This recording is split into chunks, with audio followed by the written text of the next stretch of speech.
मुझे याद सब है जरा जरा।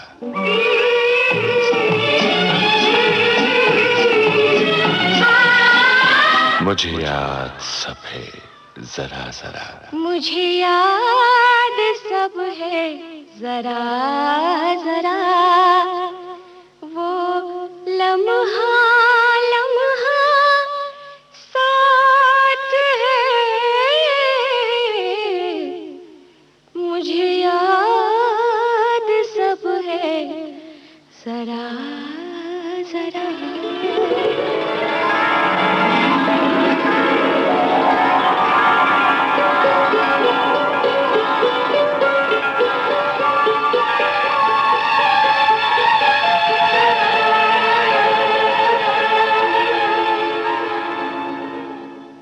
नमस्कार। सुप्रसिद्ध संगीतकार पिता मानस मुखर्जी और गायिका मां सोनाली मुखर्जी के बेटे शान की बहन सागरिका भी पॉप की दुनिया में अपना नाम रोशन कर रही हैं और वही आज के इस प्रोग्राम में हमारी मेहमान हैं। तो सुनिए पॉप सिंगर सागरिका से लता खूबचंदानी की बातचीत उसी प्रोग्राम में जिसका नाम है मुझे याद सब है जरा जरा। स्टूडियो में हमारे साथ इस समय सागरिका बैठी है। सागरिका और शान की जोड़ी ऐसी है कि किसी की इंट्रोडक्शन की मोहताज नहीं है। और सागरिका के साथ बैठ के ऐसे लग रहा है कि पहला सवाल ये पूछें कि आप फिल्म्स में एक्ट क्यों नहीं कर रही हैं। तो वहीं से शुरू करते हैं। सागरिका, आप एक्ट क्यों नहीं कर रहे हो? आई थिंक जो भी ठीक लगे, अपने आप को ठीक लगे, जो मैं कर पाऊँ इन अ कन्विंसिंग वे, वही करना चाहिए। और अगर ऐसा लगे कि मैं बहुत ही अच्छा काम और अच्छी तरह से नहीं कर पाऊंगी तो वो चीज़ नहीं करना चाहिए। So that's why I don't take up acting. ऐसे आपको लगता है कि फ्यूचर में कब आप करेंगे एक्टिंग? पता नहीं, एक्चुअली बहुत ही क्लीशेड लाइन है कि बहुत ही ऐसे कहे, मतलब बहुत लोग ऐसे कहते हैं कि अगर ठीक और सही रोल अगर नहीं मिले तो मैं नहीं करूँगी और मैं नहीं करूँगा। I think I would say the same line. अगर ऐसा रोल जो मुझे ऐसा लगे कि मैं एक सही मैं वो रोल निभा पाऊँगी और मैं सही तरह से कर पाऊँगी, अगर ऐसा रोल नहीं मिले तो मैं नहीं करूँगी डेफिनेटली। सागरिका, आपके करियर के बारे में और बातें करेंगे, पर इस समय इतनी गर्मी पड़ रही है बम्बई में, तो आप पहले बताइए कि गर्मी को आप कैसे झेलते हो? एक्चुअली बहुत मज़े की बात है कि मैं ये हमेशा सोचती थी कि ठंडा पानी और what you call as cold showers लेने से you can beat the heat. लेकिन मैं 2 दिन पहले मैं एक पेट्रोल पंप में थी, पेट्रोल पंप स्टेशन में थी और एक जो पेट्रोल भर रहे थे वो लोग चाय पी रहे थे। तो मैं बताई कि इस गर्मी में चाय पी रहे हैं, मतलब हॉट बेवरेज एंड व्हाटएवर। तो कह रहे कि गर्मी से ही गर्मी को आप दूर कर सकते हैं। सो आफ्टर दैट मैं भी चाय पीने लगी। तो शायद पता नहीं, चाय ही हमारा मतलब गर्मी को झेलने की एक सीक्रेट हो सकती है। अगर गर्मी में घर बैठना पड़े तो आप कैसे टाइम बिताते हैं? बस एसी चला के बैठ जाती हूँ। The easiest thing I think दही और milk at night and curd in the morning is the answer to beat the heat. आपकी कुछ हॉबीज हैं जो आप घर बैठे करते हैं? मैं बहुत मतलब संगीत सुनती हूँ। ये नहीं कि कोई एक जो मतलब बहुत ही फेमस हो या बहुत ही नाम कमाए हो उनका संगीत सुनती हूँ, ये नहीं है। मैं I listen to a lot of varied sort of music and I also like to cook. तो मैं घर बैठे एक्सपेरिमेंट करती रहती हूँ कि दाल के साथ अगर कुछ और मिलाएं तो क्या होता है and whatever. I like to experiment with food. I love to read, तो मैं बहुत पढ़ती रहती हूँ। और फोन तो है ही and on top of that television. Who can ignore television. तो बस यही, और अगर रिकॉर्डिंग या कुछ या शो रहे तो मैं उसके लिए जाती हूँ, नहीं तो घर बैठे मैं बस यही करती हूँ। टीवी पर क्या वॉच करना पसंद करते हो? आई थिंक डिस्कवरी चैनल, तो वो देखती हूँ, और कभी अगर कोई फिल्म या कुछ देखना हो तो डीवीडी मंगवा लेती हूँ। It all sounds very charmed, but I guess to beat the heat you have to do these things. आपको नहीं लगता कि आजकल के यंगस्टर्स की जिंदगी सचमुच ही चार्म्ड है? ऐसा लगता है कि सारे लोग बड़ी पिकनिक पर बैठे हैं, काम करते हैं, खुशी से करते हैं, अपना मनपसंद काम करते हैं। ऐसा लगता है कि हार्डवर्क तो है ही नहीं। ये जनरेशन की कैरेक्टरिस्टिक है। एक्चुअली मुझे लगता है कि इससे पहले एटलीस्ट संगीत के ज़माने में सभी ये कहते कि अगर स्ट्रगल नहीं करो तो कुछ मिलता नहीं है, लेकिन मुझे मतलब ये सही बात है कि अगर आप इनफ स्ट्रगल नहीं करें, या अगर आप उतना ज़्यादा कुछ पाने के लिए काम ना करें, तो शायद ही वो मिलता है आपको। लेकिन आई थिंक इस ज़माने में ऐसा हो गया कि अगर आप में कुछ अलग चीज़ हो, या आप में दिखाने के लिए कुछ और हो जो शायद किसी और में नहीं हो, या कोई और वो दिखाने में they don't have the guts to show it probably, तो अगर आप वो चीज़ बताते हैं लोगों को, it's always developing every place. Bombay is really growing into something else than we can even imagine right now. तो अगर आप वो चीज़ बता सकते हैं, अगर वो चीज़ आप में है, तो I think you don't really have to struggle so much. You don't, it's not true that you have to really struggle a lot to achieve something. You can have the ideas, you can have the concept, you can have the vision, and you can still make it, you can still have it.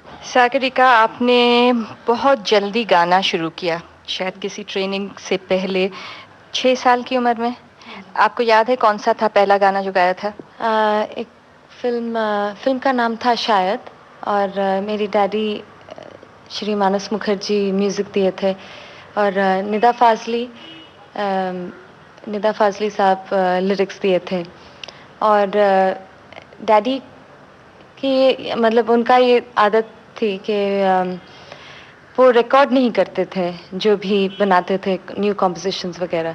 तो मैं पर्दे के पीछे दूसरे room में मैं खड़ी होकर मैं सुनती थी कि डैडी क्या कॉम्पोजिशंस बना रहे हैं, और I would sort of record it in my mind. और तो डैडी को ये पता चल गया कि मेरी बेटी सुनती रहती है, और मेरी मतलब मेरा टेप रिकॉर्डर जैसे बन गई है। So he would keep calling me back, और मुझे म्याओ के घर बुलाते थे, which was like a cat. He thought I sound like a cat. और अच्छा, वो गाना जो मैं कल कंपोज किया था वो गा के सुनाओ। सो आई सैंग द सॉन्ग आउट, और वही गाना फिर मैं वापस मतलब कुछ दिनों बाद मैं वही फिल्म में गाई as a father daughter composition. The song went as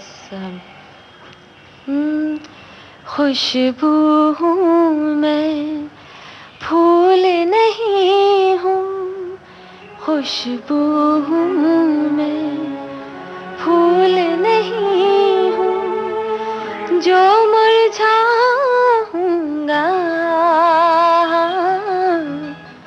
खुशबू हूँ मैं, फूल नहीं हूँ जो मुरझाऊंगा, खुशबू हूँ मैं, फूल नहीं हूँ जो मुरझाऊंगा, खुशबू हूँ मैं। जब जब मौसम लहराएगा, जब जब मौसम लहराएगा, मैं आ जाऊंगा, मैं आ जाऊंगा, खुशबू हूँ मैं, फूल नहीं हूँ जो मुरझाऊंगा, खुशबू हूँ मैं।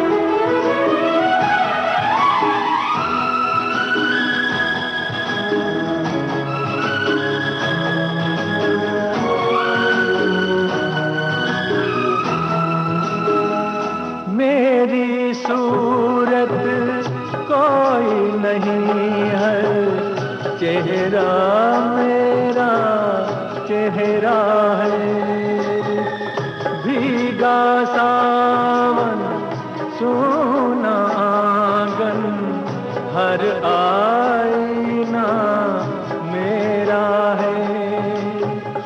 जब जब कली खिलेगी कोई, जब जब कली खिलेगी कोई, मैं मुस्काऊंगा, मैं आ जाऊंगा।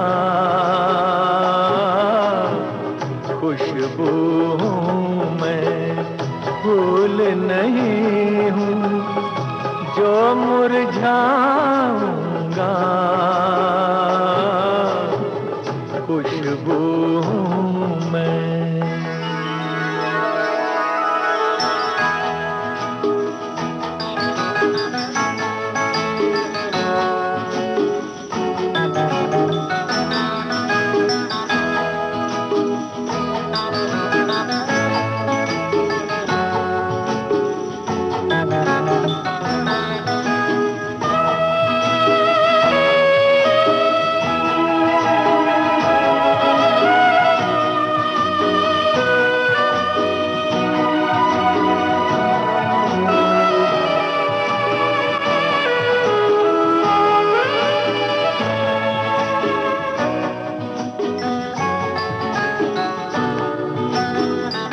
शाम का गहरा सन्नाटा जब दीप जलाने आएगा, मेरा प्यार तुम्हारी सोनी बाहों में घबराएगा। मैं ममता का आंचल बनकर, मैं ममता का आंचल बनकर लोरी गाऊंगा। मैं आ जाऊंगा। खुशबू हूँ मैं, फूल नहीं हूँ जो मुरझाऊंगा। खुशबू हूँ मैं। मैं खुशबू हूँ मैं, फूल नहीं हूँ, उसी लाइन को मैं खुशबू हूँ मैं, फूल नहीं हूँ गा रही थी. And I think that still lies as one philosophy that I keep telling myself कि मैं फूल नहीं हूँ. So I think I've been very fortunate. मैं बहुत lucky हूँ कि मैं मोहम्मद रफ़ी साहब के साथ ये ड्यूएट गाई थी और मुझे लगता है कि ये बहुत ही ये मेरी खुशकिस्मती है कि मैं that I could start with such a lovely person, not just by nature but by talent as well. I think Rafi Saab has been one of the most talented and one of the favorite people, which is very rare. क्योंकि ये industry ऐसा है कि जो भी ऊपर आते हैं सभी उनको मतलब ये एक ही रहता कि कैसे मैं उनको नीचे how do I pull हाँ नीचे खींचूं. But I think Rafi Saab has been one of those few people that everyone has always wanted very nice things for him because of his nature, his goodness, and वो सभी के लिए इतना कुछ किए हैं, सभी के दिल में सिर्फ दुआएं हैं उनके लिए बस. विविध भारती से इस समय आप सुन रहे हैं समर स्पेशल. मुझे याद सब है जरा जरा. आज के इस प्रोग्राम में आप पॉप सिंगर सागरिका से सुन रहे हैं लता खूबचंदानी की बातचीत. ऐसी और कौन सी हाइलाइट्स हैं आपके करियर में जो आपको याद हैं? उसके बाद एक्चुअली एक आर्टिस्ट के लिए हर एक गाना उनके लिए एक ब्रेक है. हर एक गाना उनके लिए वो ब्रेक है जो उनको लगता है कि बस ये गाना अगर निकले तो मेरी ज़िंदगी बन जाएगी. वैसे मेरे लिए भी बहुत सारे गाने ऐसे आए हैं लेकिन अनफॉर्चुनेटली शायद वो हिट नहीं हुए या उस तरह से मुझे रिकग्निशन नहीं मिली उन गानों से. In 95 I did a pop album Magna sound के साथ. फिर ऊर्जा के कर एक एल्बम था और उससे एक गाना क्यू फंक कहकर जो एक रीमिक्स गाना था, लेकिन वो गाना वो एल्बम इतनी हिट हुई कि शान और मैं फिर दोनों उससे मतलब बहुत सारे शोज़ करने लगे और लोग हमें जानने लगे कि शान और सागरिका ऐसे सिंगर्स हैं. उसके बाद हम लोग रूपन का मस्ताना कहकर एक एल्बम किए जो फिर एक बार रीमिक्स एल्बम थी. आफ्टर दैट हम लोग एक एल्बम नौजवान कहकर किए जो बिद्दू जो म्यूज़िक डायरेक्टर हैं लंदन से, वो हमें चांस दिए और वो एल्बम बहुत अच्छी सेल्स किए. And after that we did our solo albums. Shaan लपॉलजी किया और मैं माँ कहकर एक एल्बम की. माँ was really the album that I felt that my own personal being was a part of the album. Biddu के साथ जो एल्बम नौजवान जो हम लोग किए वो सोली आई थिंक बिद्दू का ही एल्बम था. जो गाने वो करना चाहते थे वही गाने हम लोग किए. लेकिन जब मैं माँ एल्बम की तो ऐसा लगा कि जो मैं सचमुच हूँ वही वो एल्बम में दिखाई दिया. और अभी मैं और एक एल्बम सोलो एल्बम में काम कर रही हूँ. What is it about? Actually हाँ जी, वो वर्जिन रिकॉर्ड्स के साथ है और I am very interested in doing more songs which is youth related. Actually जब पॉप म्यूज़िक जब निकला तो सभी आई थिंक एक अटेंशन सीकिंग थिंग हो गया था कि अच्छा पॉप म्यूज़िक वो है क्या. और फिल्म म्यूज़िक वाले ऐसे बना दे कि जो भी नॉन फिल्म है वही पॉप म्यूज़िक है, जो बहुत ही बुरी बात है क्योंकि नॉन फिल्म बहुत ही मतलब बहुत ही वेरीड है. वहाँ नॉन फिल्म में गज़ल्स हैं, भजन्स हैं, फोक म्यूज़िक है और पॉप म्यूज़िक है. तो ये आप नहीं कह सकते कि जो भी फिल्म म्यूज़िक नहीं है वही पॉप म्यूज़िक है. ये बहुत ही मतलब गलत बात है. तो आई थिंक अलीशा चिनाय, शारन प्रभाकर, विजय बेनेडिक्ट, ये लोग जब पहली बार शुरू किए हैं पॉप म्यूज़िक तो एक इंटेंशन से शुरू किए थे कि नॉन फिल्म म्यूज़िक जैसी और कुछ हो. ये नहीं कि सिर्फ भारतीय संगीत में सिर्फ यही है कि क्लासिकल हो और फिल्म म्यूज़िक हो, ये नहीं है. लेकिन और एक कैटेगरी मतलब ऐसे बहुत सारे कैटेगरीज हों क्योंकि Indian music is so rich that it doesn't have to just get stuck in one or two categories. So when Alisha and the whole gang started pop music, ये बहुत ही अच्छी बात हुई है क्योंकि ऐसा है कि जो भी आर्टिस्ट, एक आर्टिस्ट के अंदर एक चीज़ है जो वो एक्सप्रेस करना चाहते हैं, जो अपना है. ये नहीं कि कोई म्यूज़िक डायरेक्टर एक गाना बनाए और फिल्म प्रोड्यूसर वो सिचुएशन और डायरेक्टर वो फिल्म सिचुएशन में डाले और वो एक गाना बन गया है. लेकिन ये और एक बात हो सकती है कि जो गाते हैं उनकी एक्सप्रेशन, उनकी पर्सनल एक्सप्रेशन एक हो कि मैं इसके बारे में गाना चाहती हूँ, और जो लिरिसिस्ट है वो भी ऐसा सोचे कि मैं एक पर्टिकुलर सब्जेक्ट के बारे में मैं लिखना चाहता हूँ, और वो सब मिला के एक पॉप गाना होता है. मुझे पता है कि आजकल का जो पॉप म्यूज़िक जो आता रह रहा है कि बहुत ही सुपरफिशियल है, बहुत ही गिने चुने, बहुत ही घिसे पिटे सब्जेक्ट्स के ऊपर लिखते हैं और गाना बनाते हैं. But I think it's all going to change. ये पॉप म्यूज़िक बहुत ही नया है. It's very new. We are still in neonatal stages.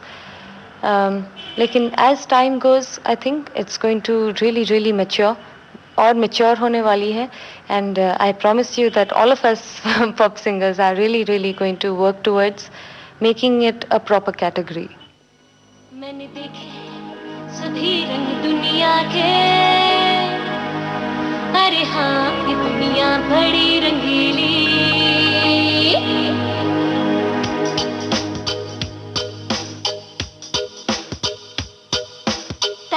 तारा री रा रा तारा री रा रा तारा री रा रा ता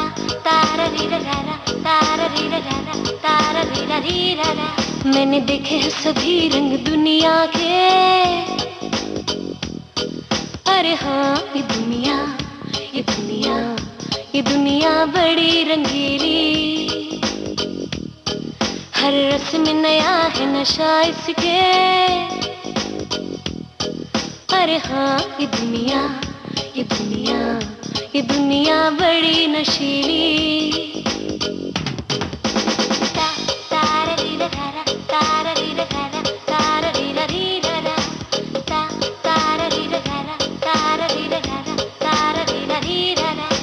दुनिया में चलो अकेले अपने हो अरमान, दुनिया में चलो अकेले अपने हो अरमान, अपने हिस्से की हो धरती अपना आसमान, अंबर में उड़ी हूँ मैं दुनिया के, अरे हाँ ये दुनिया, ये दुनिया लगी अंबर सी नीली।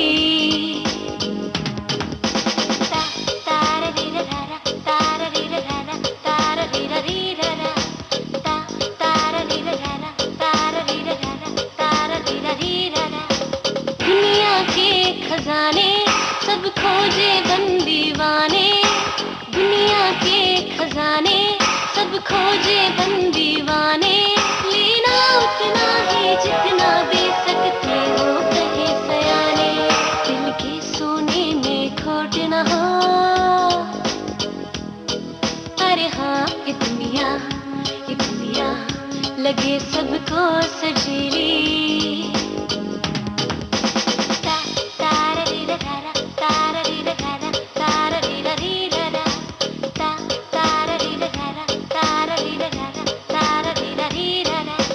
दो दिल मिलकर देखे प्यार के सपन सुहाने, दो दिल मिलकर देखे प्यार के सपन सुहाने, जब अंबर जोड़े रिश्तों को क्या फिक्र है तुम्हें जमाने, घर चाहने वाले मिल जाए, अरे हाँ ये दुनिया, ये दुनिया, ये दुनिया लगे रसीली।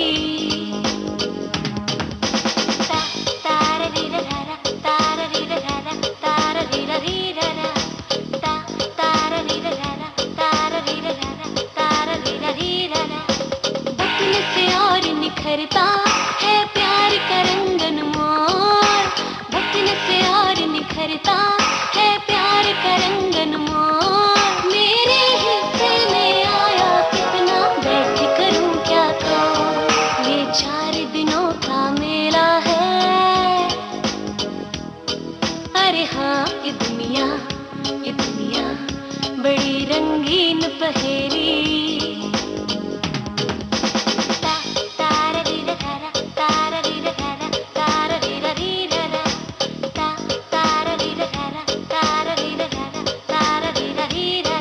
मैंने देखे हैं सभी रंग दुनिया के, अरे हाँ ये दुनिया, ये दुनिया, ये दुनिया बड़ी रंगीली, ये दुनिया बड़ी नशीली, लगी अंबर सी नीली, लगे सबको सजीली, ये दुनिया लगे रसीली, बड़ी रंगीन पहेली।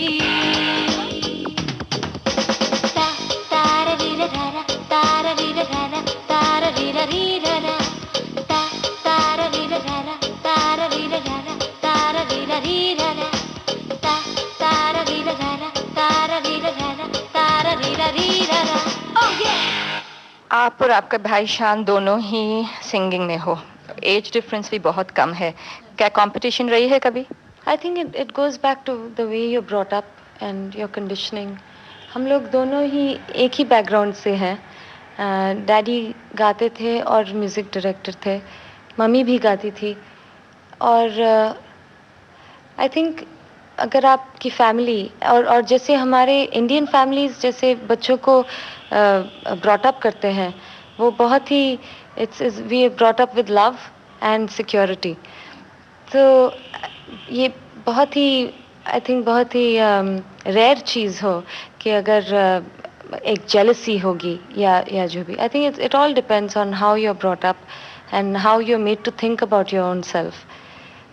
मम्मी हमें हमेशा बोलती थी कि जो भी आप करोगे और जो भी आप सोचोगे कि अपने लिए वो सही है और सिर्फ उसी रीज़न के लिए अगर आप करोगे तो वो सही होगी. और अगर आप सोचें कि मैं किसी और को हार्म कर और किसी और को मैं नीचे दिखाकर मैं अगर ऊपर आऊं और फिर अगर तुम्हें वो सक्सेस मिले तो वो सही बात नहीं है. वो that is not success in the right terms. But if you feel you have done the best that you can and that the best you could have ever done, then that is success. And we still haven't, in that sense we're still not successful, क्योंकि I think Shan is really talented, and to the extent of his talent he has not achieved anything. And I know it sounds really bad, but even for myself, whatever I expect out of myself, I still haven't got that much. तो जब वो दिन आ जाए तो मैं ज़रूर सोचूंगी समझूंगी कि मैं सक्सेसफुल वुमन हूँ. छुट्टियों के दिन चल रहे हैं. बचपन में साथ में बैठ के छुट्टियों में झगड़ते थे? छुट्टियों में नहीं, लेकिन एक्चुअली छुट्टियाँ हम लोग कम ही बिताए हैं, क्योंकि छुट्टियों के दिन जब भी हाँ, मतलब हम लोग मम्मी डैडी को कहते थे कि ऊटी चलते हैं या महाबलेश्वर चलते हैं, जैसे सभी हमारे फ्रेंड्स जाते थे. मम्मी हमें कलकत्ता लेके जाती थी, तो वही हमें एक कंप्लेन रहता था कि हर छुट्टियों में हम लोग कलकत्ता जाते थे, which was so we thought अच्छा वही एक दिन वही एक विक्टोरिया मेमोरियल और जू और वही. But we used to never fight और really have any sort of massive fights. हाँ, ये है कि अगर मेरी फेवरेट टी शर्ट अगर शान पहन ले तो मुझे बहुत गुस्सा आता था. एंड मेरे अपने दोस्त नहीं थे बचपन में, सब शान के दोस्त मेरे दोस्त थे, तो शान को बहुत गुस्सा आता था कि तुम अपनी दोस्त क्यों नहीं खोज लेती हो, सब मेरे दोस्तों के साथ तुम you are hanging out with my friends. And I was 1 year older than all of them. So they used to all call me दीदी. और सिर्फ वही नहीं, उनके मतलब मम्मी डैडी और नाना नानी सब मतलब सभी मुझे दीदी बुलाते थे. वो समझते थे कि दीदी ही मेरा नाम है. And so I had a great time, क्योंकि I could bully all of them. And summer vacations में एक लड़का था जूड के घर अपने मतलब लोकेलिटी में, और वो जब भी आता था तो वो एक समर हॉलीडेज पे कंट्री रेसेस कहकर वो मतलब ही would do this sort of games with all of us, and we all would take part. अपने मतलब सही जूते नहीं थे and whatever, but we would still sort of take part in the country races, and I would always come out second और third too, and all the boys would hate me for that क्योंकि सबसे अच्छा लड़की होकर second और third आती थी, मतलब वी आर लाइक रियली गए गुजरे हैं. विविध भारती से इस समय आप सुन रहे हैं मुझे याद सब है जरा जरा. आज के इस प्रोग्राम में आपसे अपनी यादें बांट रही हैं पॉप सिंगर सागरिका. आप अब हमारे श्रोताओं के लिए कोई गाना चुनिए, कौन सा बजाना चाहेंगी? एक्चुअली ये फिल्म घर से है. ये मेरी मतलब फेवरेट फिल्म है घर, और लिरिक्स है गुलजार जी का और म्यूजिक है आर डी बर्मन जी, और गाना है आज कल पाँव ज़मीं पर नहीं पड़ते मेरे, आज कल पाँव ज़मीं पर नहीं पड़ते मेरे, बोलो देखा है कहीं तुमने मुझे उड़ते हुए, बोलो आज कल पाँव ज़मीं पर नहीं पड़ते मेरे.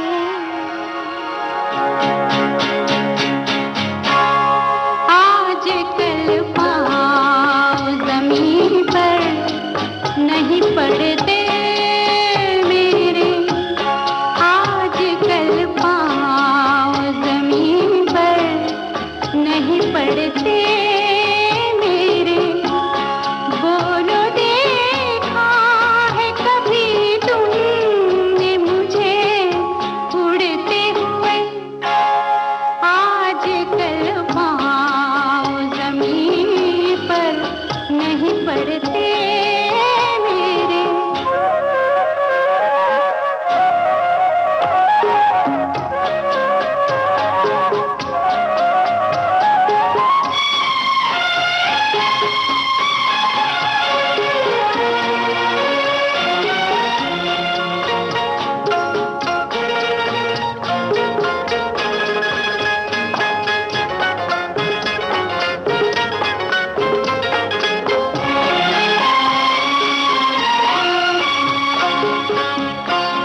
भी थामा है तेरा हाथ तो देखा है।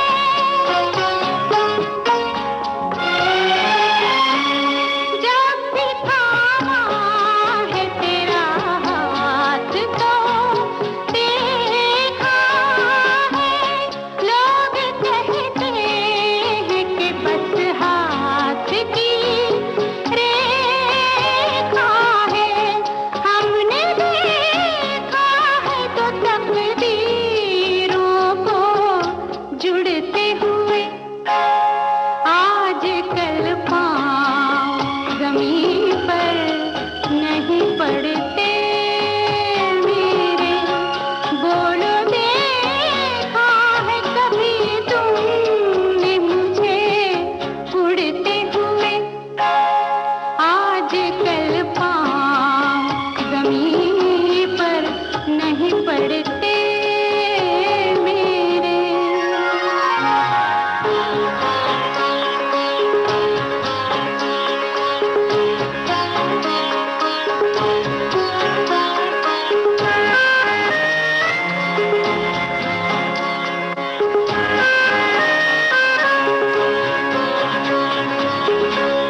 नींद सी रहती है हल्का सा नशा रहता है। रात दिन आँखों में एक तेरा बसा रहता है। पर लगी आँखों को देखा है कभी उड़ते हुए।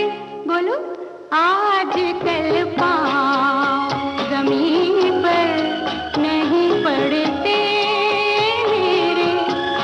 बोलो देखा है कभी तुमने मुझे उड़ते हुए। आज कल पाँव ज़मीन पर नहीं पड़ते मेरे।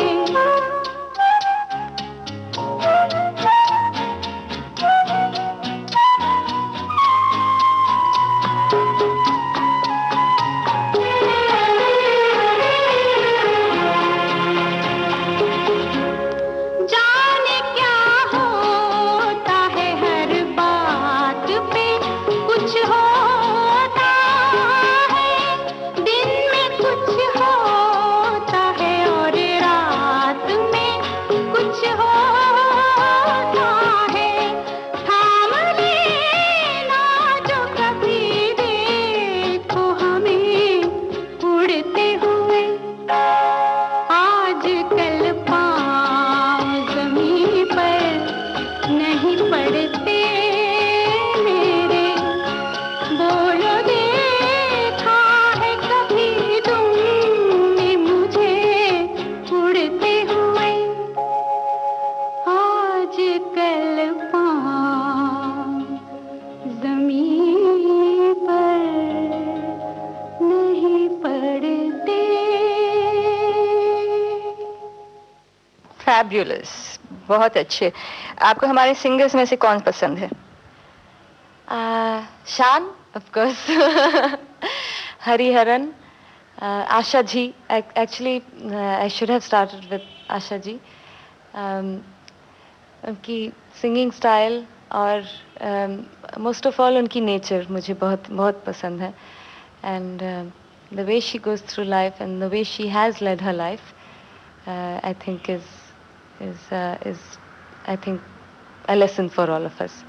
हम सभी आशा जी को देखकर अगर हम लोग जिए और आई थिंक जो भी आजकल के सिंगर्स जो आ रहे हैं हम लोग सभी वो अगर आशा जी को सुनकर अगर उनसे मतलब उनके गाने सुनकर अगर कुछ सीखें तो वो बहुत हो गया है. I think that's a fantastic lesson on its own.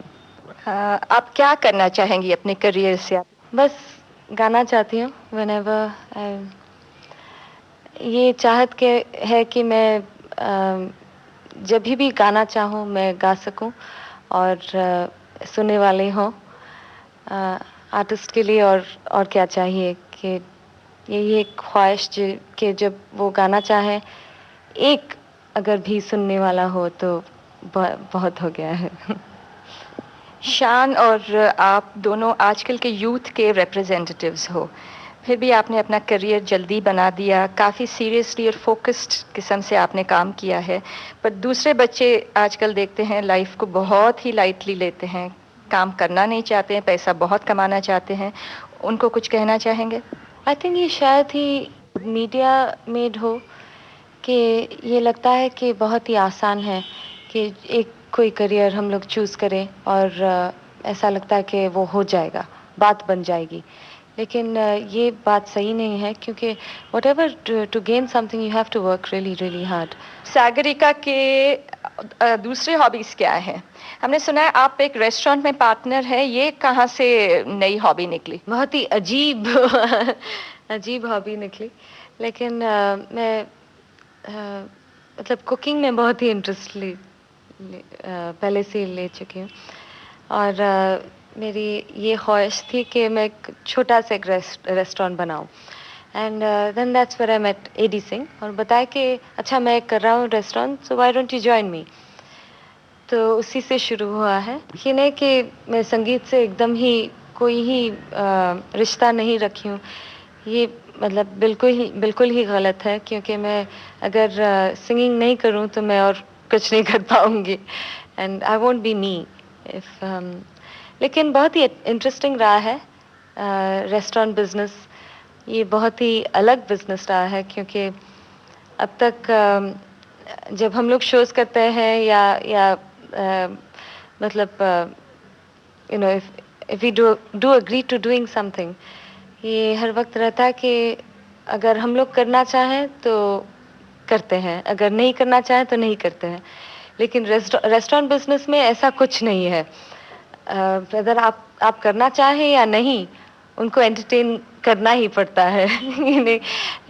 जैसे सभी मेरे पार्टनर्स यही कहते हैं कि इंग्लिश में एक फ्रेज है, the customer is always right.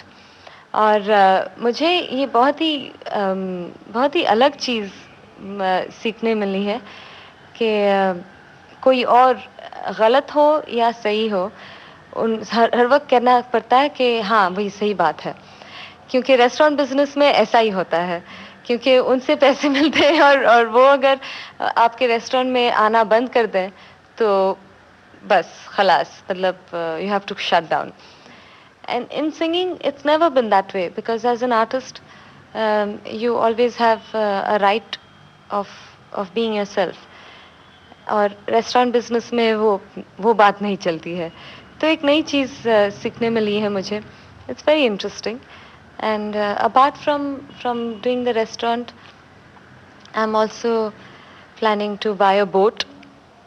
Yes, ताकि मैं जहाँ चाहूँ मैं थ्रू मतलब मैं तैर तो नहीं सकती हूँ, लेकिन एटलीस्ट नाव के ज़रिए मैं जगह जगह जा सकूँ। तो let's see, that's the plan. Stage shows पर कौन से गाने गाती हैं? अपने गाने गाती हूँ, और एक्चुअली डिपेंड करता है किस तरह के शोज़ होते हैं।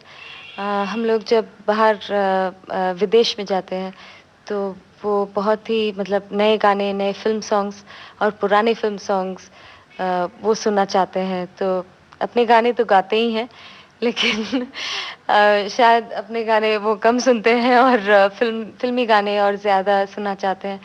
तो हम लोग बेसिकली एंटरटेन करना चाहते हैं, and whatever is entertaining we do that.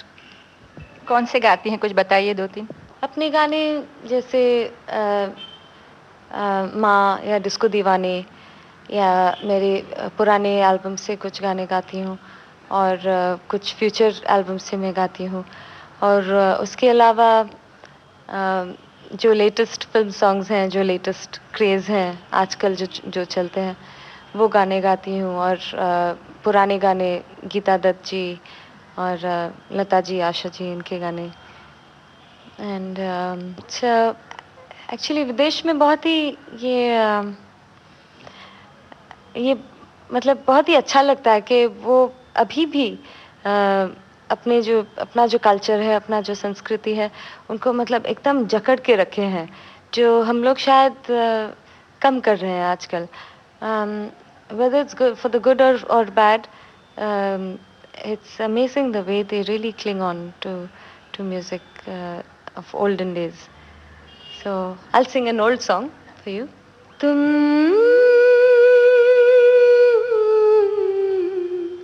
पुकार लो, तुम्हारा इंतजार है, तुम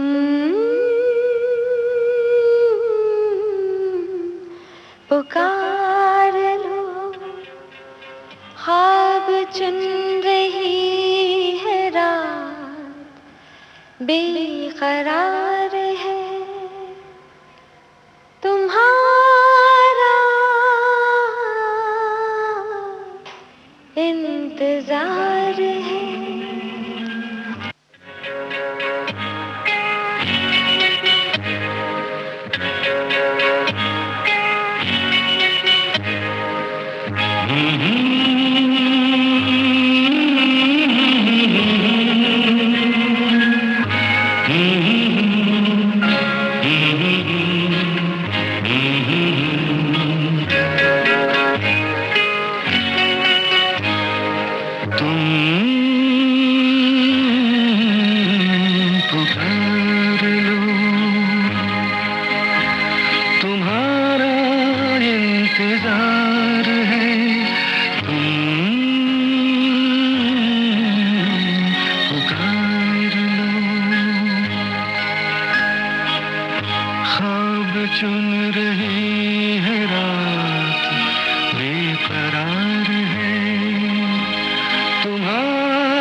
विविध भारती से इस समय आप सुन रहे हैं मुझे याद सब है जरा जरा।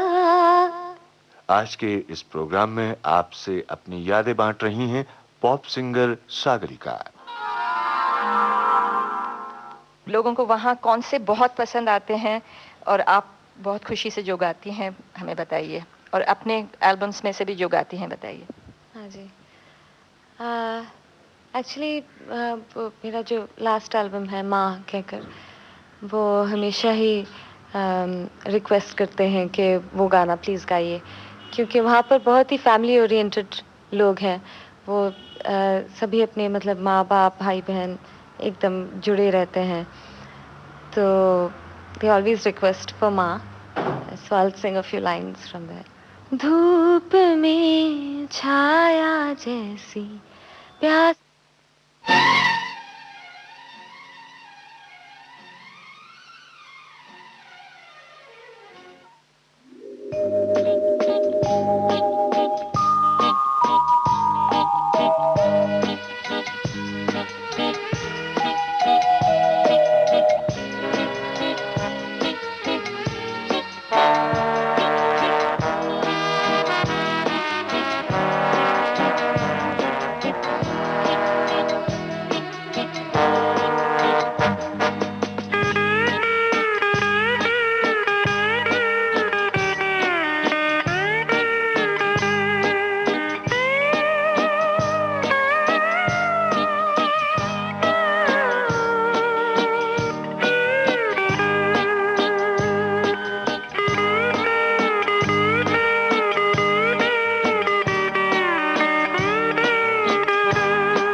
और कौन से गाने, किसके गाने आपको पसंद है? आपके कौन फेवरेट, आपने बताया आपके फेवरेट्स,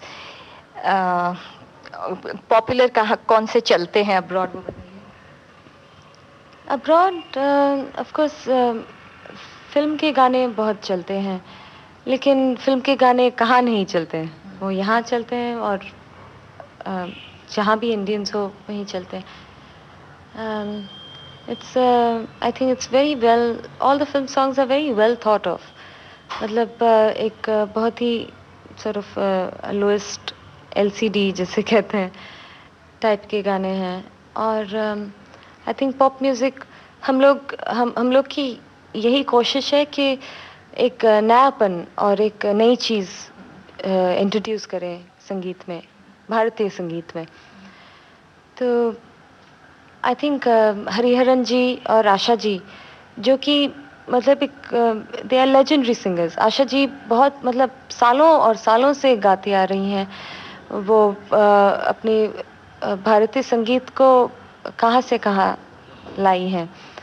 फिल्म म्यूज़िक हो या गज़ल्स हो या भजन्स हो या जो भी, मतलब विदेश में भी जब वो गाती हैं तो she is representative of Indian music, and she represents Indian music in such a beautiful way, which is not just film music but also private music, and she has come up with some brilliant private music as well. Pop गाने जो आशा जी भी जो introduce किए हैं, जैसे उनका album समझा करो या जो भी वो इंट्रोड्यूस करती हैं, I think it's brilliant that someone of that caliber is also putting her attention towards pop music will only do good for pop music. आप बंगाली में गाती हैं? हाँ जी, बताइए कोई गाना। बंगाली में अगर मैं गाऊं और रविंद्र संगीत नहीं गाऊं तो बहुत ही मतलब एक विल बी क्रिमिनल। সেই ভালো আমারে না হয় না জানো, দূরে গিয়ে নয় দুঃখ দেবে, কাছে কেন লাজিলা জানো, সেই ভালো আমারে না হয় না জানো, দূরে গিয়ে নয় দুঃখ দেবে, কাছে কেন লাজিলা জানো, সেই ভালো সেই ভালো সেই ভালো সেই ভালো। Beautiful.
सागरिका, बहुत ही मजा आया आपसे बात करना।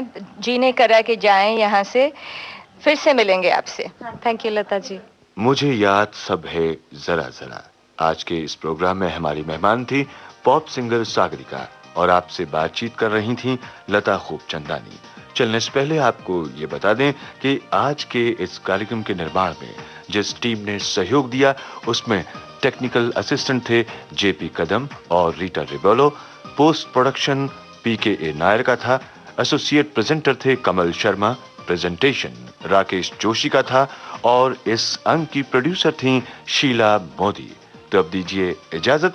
विविध भारती पर सुनना ना भूलिए वही प्रोग्राम जिसका नाम है मुझे याद सब है जरा जरा।